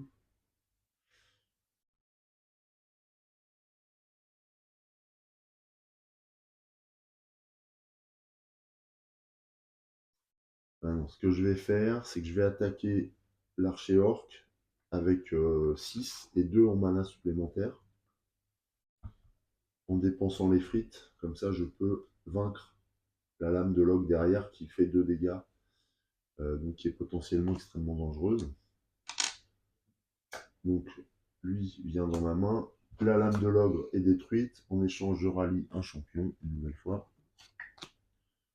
Un champion qui vient sur mes remparts, et c'est Sir Healer, donc plus un contre un mage, quand je le retourne. Ok, on va le mettre là. Donc là, j'ai 4 champions pour le moment. Du coup, je vais aussi dépenser mon archer orc. Alors, puisqu'il n'y a plus de dés à gagner, je peux en récupérer un dans les dés dépensés et le relancer. Ce que je fais, j'obtiens 5, qui est pas mal du tout. Donc là, j'ai 11. Par contre, j'ai plus de mana. J'ai pas fait gaffe à ça. Plus 2. Plus 1 contre un. Ouais, j'ai pas fait gaffe. Non, par contre, lui, il est en deuxième position, donc c'est 14. Donc ce que je vais faire, je vais utiliser Sir Filco pour augmenter de 1 ce dé. Donc j'ai 12. Il me faut 14 pour détruire la pluie ardente. Je vais dépenser aussi. Ah oui, ça c'est pas bon en fait. Ah bah je peux doubler la valeur d'un dé.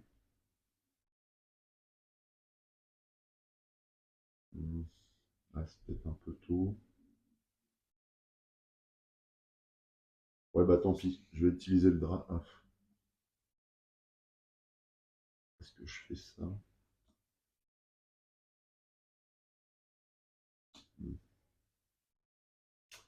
C'est pas le plus pertinent, hein. Sinon je la laisse avancer, la pluie ardente, j'aurai un dégât. Ah non, ça me fait défausser des champions, j'aime pas trop ça. Les champions, c'est bien utile quand même.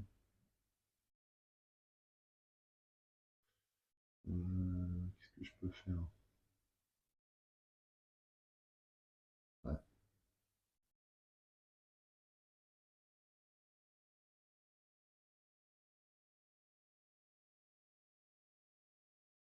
Qu'est-ce que je peux faire? Ouais, non, là, j'ai tellement décimé les troupes adverses que c'en est compliqué. Bon, je vais défoncer. Il va falloir que je me débarrasse des machines de guerre. Donc, je double une des valeurs. Donc là, je suis à 12 plus 6, 18. Ce qui fait que j'ai les 14, hein, sans problème. Je détruis cette pluie ardente et je gagne voilà, je gagne un champion supplémentaire. C'est plus 2 contre un mage encore. Ouais, ça va me servir. Bon, là, j'en ai plus l'utilité. J'ai dépensé tous mes dés. Mais ça va être utile parce que là, ce qui va se passer, c'est que les machines de guerre vont approcher violemment. D'ailleurs, je me demande si j'ai pas perdu. Activer l'avant-garde, non. Avancer le champ de bataille, ah non. Bon, ça va.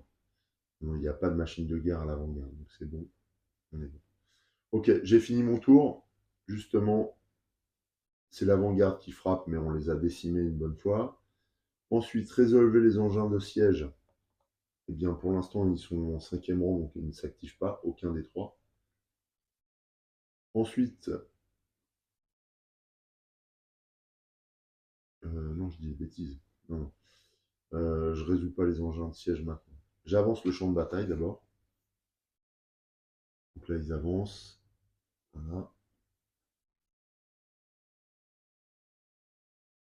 Alors, du coup, lui, il se retrouve au contact des remparts.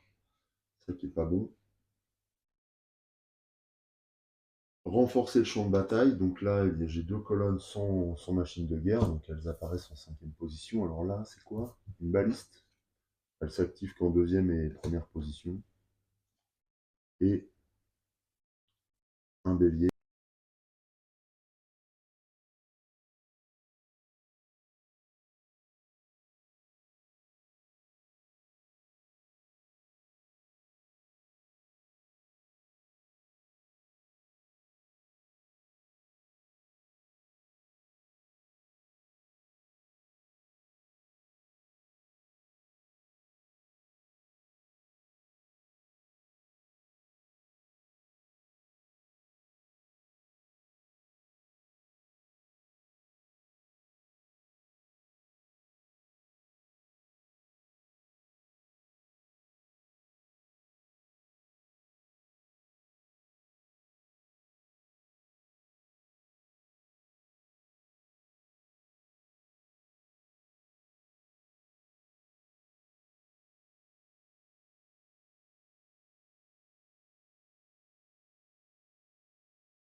On va démarrer sur un nouveau tour de combat.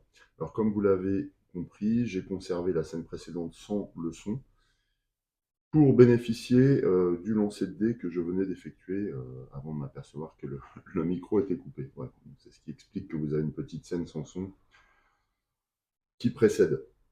En tout cas, pour revenir à notre situation de combat, il va falloir qu'on se focalise sur les machines de guerre simplement parce que le temps presse. Hein, il nous reste à peu près, ouais, il nous reste un ou deux tours là avant de mettre fin à la partie. Dans la mesure où il n'y aurait plus de troupes à amener lors des phases de renforcement du champ de bataille. Donc c'est parti cette fois. On va tout de suite se focaliser sur la... Ah mais non, non, je ne sais pas si j'avais terminé. Donc ce que j'ai effectué comme étape, ce sont toutes les étapes de fin de tour. Donc là, j'ai lancé les dés, c'est bon. Résolvez les engins de siège. Eh bien ça, je vais être obligé de le faire maintenant. Donc par exemple, la catapulte nous oblige à relancer un 6. Alors est-ce que j'ai de quoi neutraliser? Oui, je peux neutraliser l'effet d'une machine de guerre. Là-bas, je peux ajouter des dégâts à des tourelles. Là, j'ai relancé un 6. Alors qu'est-ce que j'ai? J'en ai beaucoup des 6. Je vais neutraliser l'effet de la catapulte. Voilà, je dépense le prêtre de Gargan. En revanche, là, j'ai 2 dégâts supplémentaires. Ah ben non, je crois que je les... Bon, je sais plus. Non, je vais les mettre. Je ne sais plus, simplement parce qu'il y a plusieurs jours qui se sont écoulés entre le dernier tour de jeu et ce tour de combat-là. Donc, pour le coup, je ne sais plus trop où j'en suis. C'est pas grave, on va mettre un deuxième dégât sur ces tourelles. Donc, une fois qu'on a résolu les engins de siège, on doit résoudre un événement. Alors, guerrier entraîné. Le rythme des tambours monte à l'arrière-garde. Le rythme est lent et régulier. Soudain, provenant des premières lignes, s'entrechoquent des baguettes les unes contre les autres. Le rythme du tambour se fait plus pressant, et les troupes du front se redressent, tirent leur épée et commencent à marcher vers les murailles à l'unisson. Ajoutez un jeton de force à chaque troupe en avant-garde. Un jeton de force à chaque troupe en avant-garde, mais ça concerne, alors on a de la chance, parce qu'en avant-garde, il y a une seule troupe rouge. Donc, ça concerne la brute troll qui passe de 7 à 8 en force. c'est aussi un potentiel pour nous de récupérer ce jeton, de l'utiliser contre, eh bien, contre les envahisseurs. Donc voilà, résoudre l'événement, c'est fait. Il reste qu'à le défausser. Enfin, nous allons entamer le tour de nos actions. Alors, en premier lieu, on va détruire la catapulte. Ça, on n'aura plus à y penser. Donc là, je dépense 10 points, parce qu'elle est en premier rang, pour détruire cette machine de guerre. Je gagne un champion.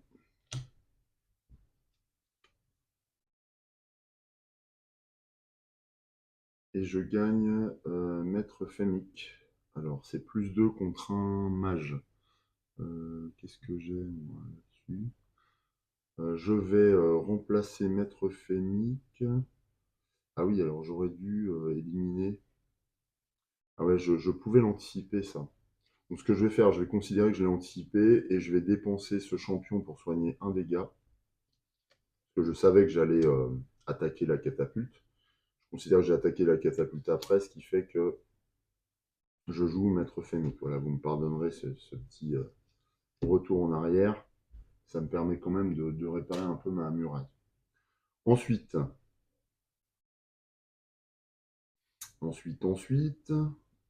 j'ai tout ça en point.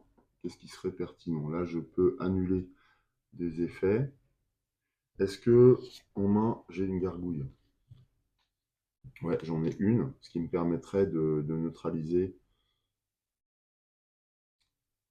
un des trébuchets là-bas, sans avoir à régler le compte de mes ennemis. Les trébuchets sont en 3e position. Et donc, en 3e position, pour les détruire, il faut 14 points de force. Sachant qu'en plus, mes champions ne me permettent pas de renforcer mes attaques contre les machines de guerre. Après, j'ai quand même beaucoup de points. J'ai notamment 2 brutes trolls qui me permettent de transformer des dés en 6. Donc, ouais, j'ai beaucoup de points. Donc, ce que je vais faire, je vais attaquer. J'ai envie d'attaquer la brute troll là, pour 8. Donc, pour 8, 3, 5 et 3, 8, voilà. J'attaque la brute troll, je la détruis, je récupère ce pion de force et je récupère cette brute troll par la même occasion. Je vais la dépenser tout de suite pour transformer un dé en un 6. Je transforme un 1 en 6 du coup. Voilà qui est fait. Je vais utiliser ce point de force. Est-ce que c'est utile? Ah, il faut que je l'utilise maintenant. Je vais utiliser ce point de force pour...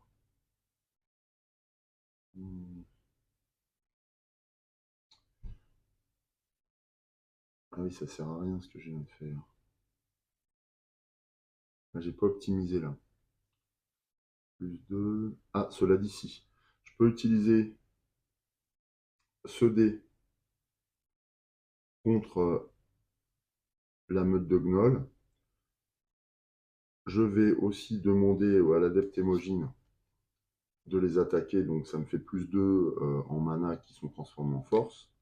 Donc plus 2 en mana contre une troupe de type attaquant. Donc je suis à 3. Je vais aussi dépenser ce point de force là. Il me reste un point de force à dépenser. Eh bien je vais utiliser... Enfin, il me reste un point de force à trouver. Je vais utiliser Sir Filco pour augmenter la valeur de mon dé de 1. Voilà. Ce qui fait que je passe à 2. Donc 2 plus les 2 de l'adepte de... je sais plus quoi. Voilà, de l'adepte d'Imogine plus le point de force, je suis bien à 5. Donc j'ai détruit... Je détruis la meute de gnolls.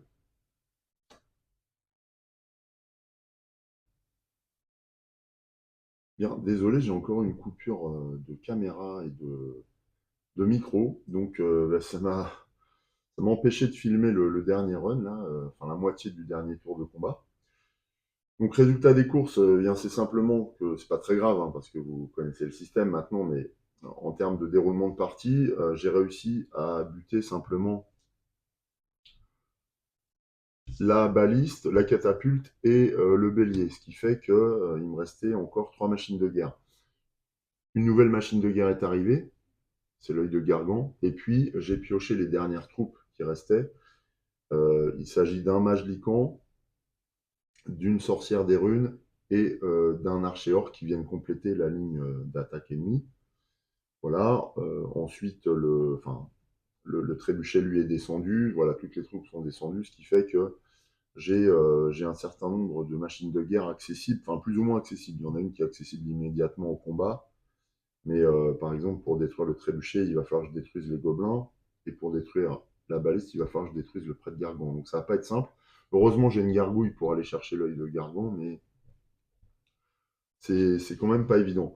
Entre-temps, alors ça, je ne sais plus si vous l'avez vu, j'avais réussi, en détruisant le bélier, à piocher un nouveau champion que j'ai remplacé. Et ce champion me permet, si je le défausse, de récupérer 2 dés utilisés. Ce qui va être important pour ce dernier tour de jeu, je pense. Sachant que là, on va vraiment se focaliser pour atteindre les dernières machines de guerre. Donc voilà.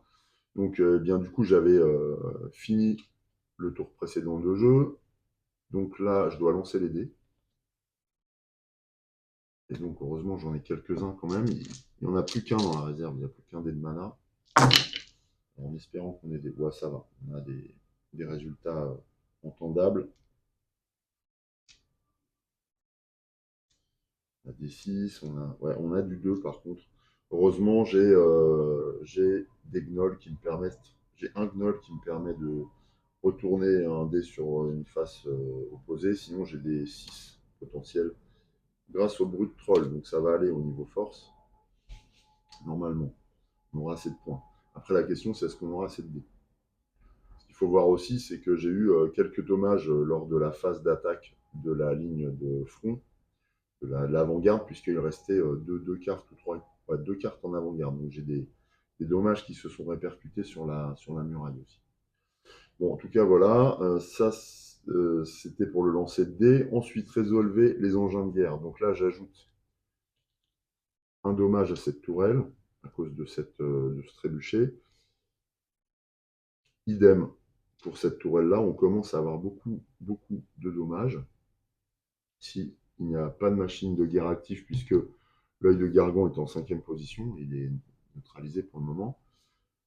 La baliste, elle s'active et je perds un dé carrément et un champion. Alors d'ailleurs, j'ai oublié de réactiver mes champions. Je vais le faire maintenant. J'aime bien l'adepte homogène. Déplacer, ouais, ça m'est moins utile ça. Je vais virer le forgeron parce que je dois perdre un champion. Il y a beaucoup de champions qui ont laissé la vie dans le combat. Et d'ailleurs, ce qui est en train de vider la pioche des champions, il faut savoir que lorsque la pioche est vide, eh bien, on ne la reconstitue pas, hein. Tous les champions ont été utilisés et ont laissé leur peau sur les remparts. Euh, oui, donc c'est ça qui. Et je dois perdre un dé aussi. Alors je perds le dé que je veux, je vais perdre un 2, évidemment. Celui-ci est joué. Voilà. La brute gnoll, là, elle est jouée, ça n'a pas de problème. Ensuite, donc cet effet a été matérialisé. Ici, il n'y a plus de machine de guerre, hein. Donc là, on est bon. On va pouvoir passer à l'événement, phase 3. Espérons que ce soit un événement favorable.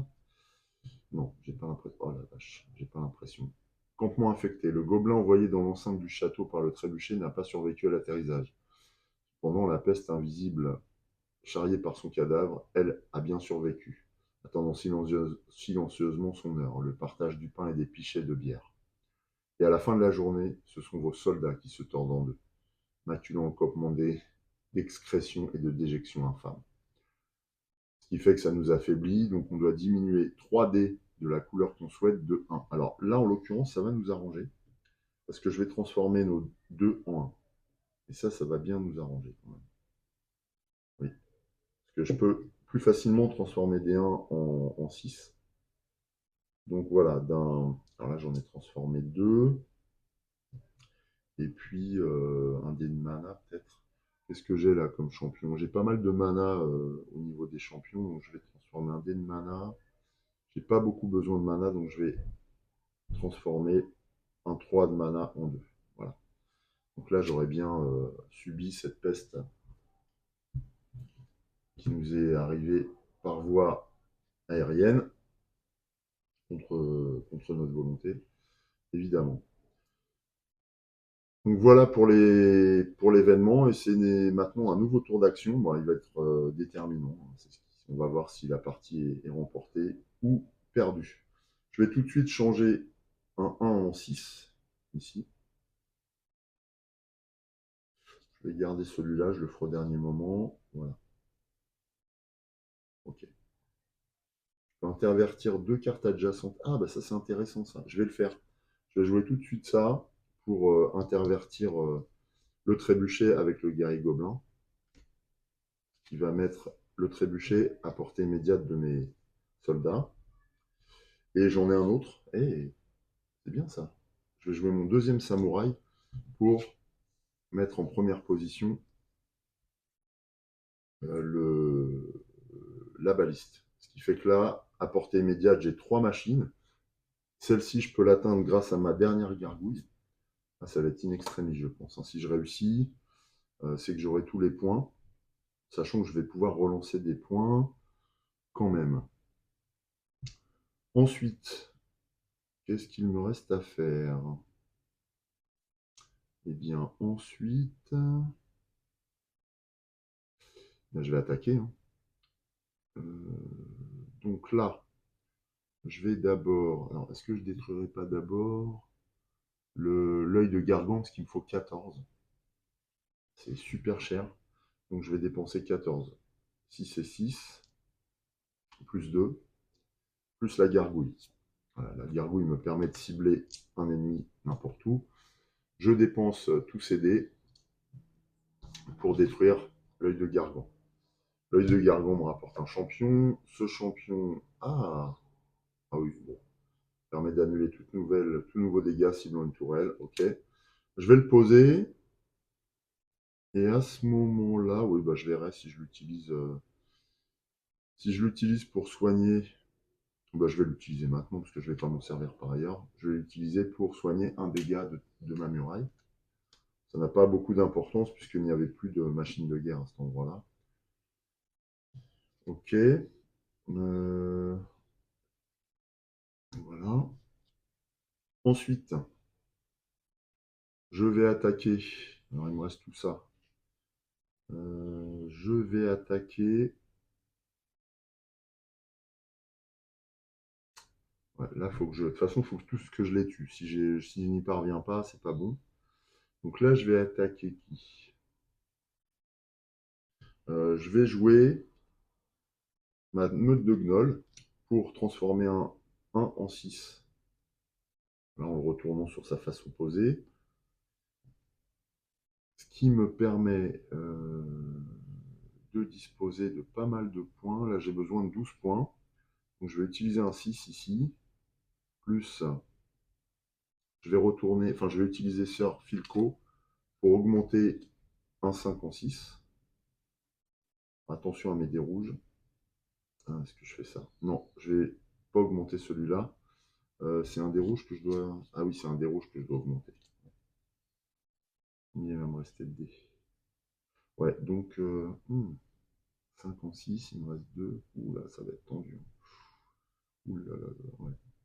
Comment je vais faire ça? Annuler l'effet. Il va falloir que j'aille chercher ça là, pour récupérer un dé. Ouais, pour récupérer un dé rouge. Ouais, je vais faire ça. Donc, je vais... Oh, ah, c'est chaud. Donc là, si je dépense un 6, il me faut encore un 6. Donc, je joue donc, le Sir Filco pour augmenter un 5 en 6. Ok. Donc là, j'ai bien 12 en force. Je bats ce trébuchet. Je pioche un nouveau champion. Ah, +2 contre une machine de guerre. Bah voilà, ça c'est bien. +2 contre une machine de guerre. Parfait. +2 contre une machine de guerre. Je vais utiliser ma brute troll pour transformer mon 3 de mana en 6 de mana. Ouais. Donc 6 de mana.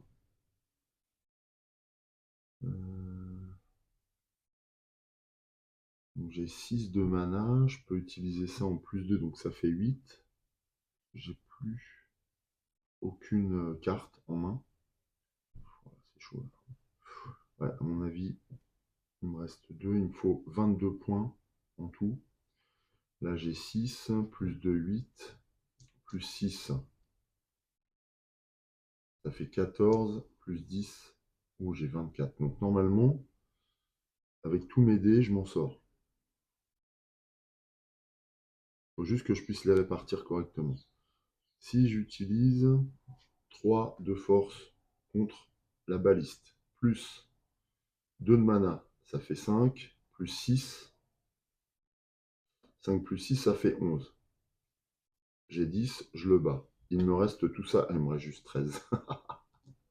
Il me reste juste 13, donc bah, je fais ça. Je détruis la baliste. Je gagne un champion. C'est Sir Quentin. Donc lui, je vais remplacer cette carte contre Maître Fémic. Pourquoi? Parce qu'elle me donne +2 contre une machine de guerre. Ouais, j'ai vraiment du bol là sur la fin. Ce qui fait que je peux dépenser. Alors, il me faut 12. Donc là, j'ai 8 plus 2, ça fait 11. Ouais, donc je vais être obligé de jouer le mana. Donc là, je joue le mana. Donc 10 et 3, 13. Plus 2, 15. Donc j'ai largement assez pour détruire le trébuchet restant. Ce que je fais, j'ai dépensé tous mes dés. Voilà. Je dépense ça, je gagne un nouveau champion. Est-ce qu'il m'intéresse? Non, il ne m'intéresse pas, je le défausse. Ensuite, je sollicite Sir Quentin pour réparer un dégât, histoire de terminer la bataille plus proprement. Je sollicite l'adepte Émogine aussi pour réparer un dégât. Et je pense que j'ai fait mon maximum. La bonne nouvelle, c'est qu'on a réussi à vaincre toutes les machines de guerre. Donc je vais voir si on obtient la victoire ou s'il faut finir le tour. Ça, je ne sais plus. Fin de partie. Victoire ou défaite. Vous gagnez si la pioche engin de siège est épuisée et qu'il n'y a plus d'engin de siège sur le champ de bataille. Donc a priori, j'ai gagné. Donc c'est bien ça. C'est la fin de la partie. Je suis ravi d'avoir gagné. C'est une des premières fois où je réussis. J'espère ne pas avoir fait trop d'erreurs de gameplay. Je suis désolé aussi pour les problèmes techniques qu'on a rencontrés en fin de partie, là, entre la perte du son, la perte du micro, voilà. C'est des choses qui arrivent, surtout à moi, parce que j'utilise des micros sans fil, sans alimentation, ce qui fait que je suis dépendant de leur autonomie, et ça me joue pas mal de tours. Pour autant, eh bien, on a vu comment pouvait se dérouler une partie de Siège de Valéria. Donc on va passer maintenant à une conclusion.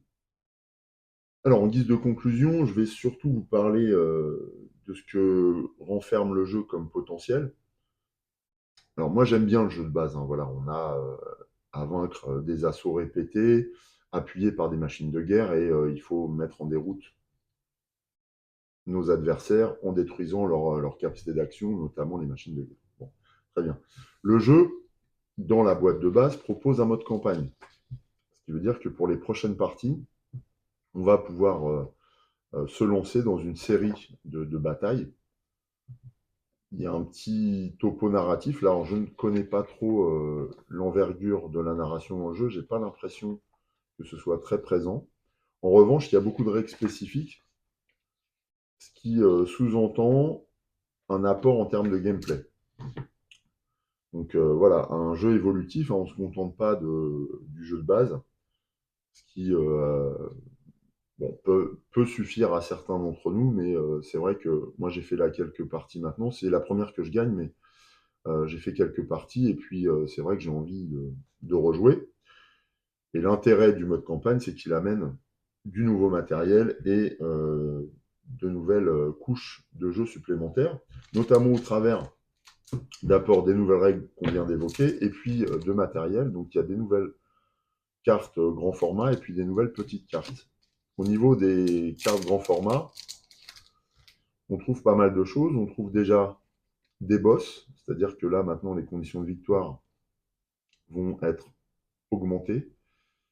Il faudra non seulement détruire nos ennemis, leur capacité de machine de guerre, mais aussi un chef de guerre. Voilà, et donc on en a, je crois, 6, 7, il y en a 7 dans le paquet. Alors on voit qu'en plus il y a une iconographie spécifique pour ces boss, donc un fonctionnement particulier qu'on découvrira au moment où je filmerai une nouvelle partie. On voit que les troupes sont renforcées elles aussi par de nouveaux adversaires, de nouvelles troupes, avec de nouveaux fonctionnements, puisque on a voilà, des troupes de type attaquant qui ont désormais deux icônes au lieu d'un, donc c'est sûrement aussi des couches de gameplay supplémentaires. Ça va sûrement infliger davantage de dégâts à nos murailles. Voilà, on en a quelques-uns quand même. Donc de nouvelles troupes. On a aussi un nouveau type de machine de guerre qui s'appelle les lames tournoyantes. Ouais. Bon, voilà, on découvrira leur fonctionnement aussi. Dans les grandes cartes, on a une nouvelle carte d'aide quant au tour de jeu, et on voit que les phases du tour de jeu évoluent, diffèrent un petit peu du jeu de base. Voilà, ce qui a nécessité des précisions, et on passe de cette carte-là à cette carte-là en mode campagne. Voilà, mais bon, on a toujours la même structure des tours de jeu. Par contre, il doit y avoir des points supplémentaires compte tenu des nouvelles mécaniques qui sont proposées. Ça, c'était pour les grandes cartes. Ensuite, on a pas mal de petites cartes qui viennent s'ajouter. Alors, je ne sais pas trop à quoi elles correspondent pour l'instant. On découvrira ça dans une prochaine vidéo. Mais là, d'après le sceau, ça ressemble à un événement, donc ça doit représenter des espèces de malédictions. J'imagine qu'on a un autre sceau qui va représenter des espèces de bénédictions. Alors, est-ce que c'est celui-là, par exemple? Ouais, ça peut être ça, malédiction, bénédiction. Voilà. Pour ajouter des événements favorables ou défavorables. Ça ressemble à des champions. Effectivement, ça ressemble à des champions. Alors, est-ce que ce sont des généraux? Ce sont peut-être voilà, des chefs de guerre, je ne sais pas, on verra ça aussi. Alors ça doit être des lieutenants dans le même ordre d'idée. Ouais, ça doit représenter des lieutenants du boss, des mini-boss, ou quelque chose comme ça, qui viennent changer les règles de certains combattants, j'imagine. On a quelques champions supplémentaires aussi, qui vont venir enrichir la pioche de champions, et on a 2 événements encore à ajouter à la pioche événement. Donc voilà, un jeu qui va considérablement s'épaissir,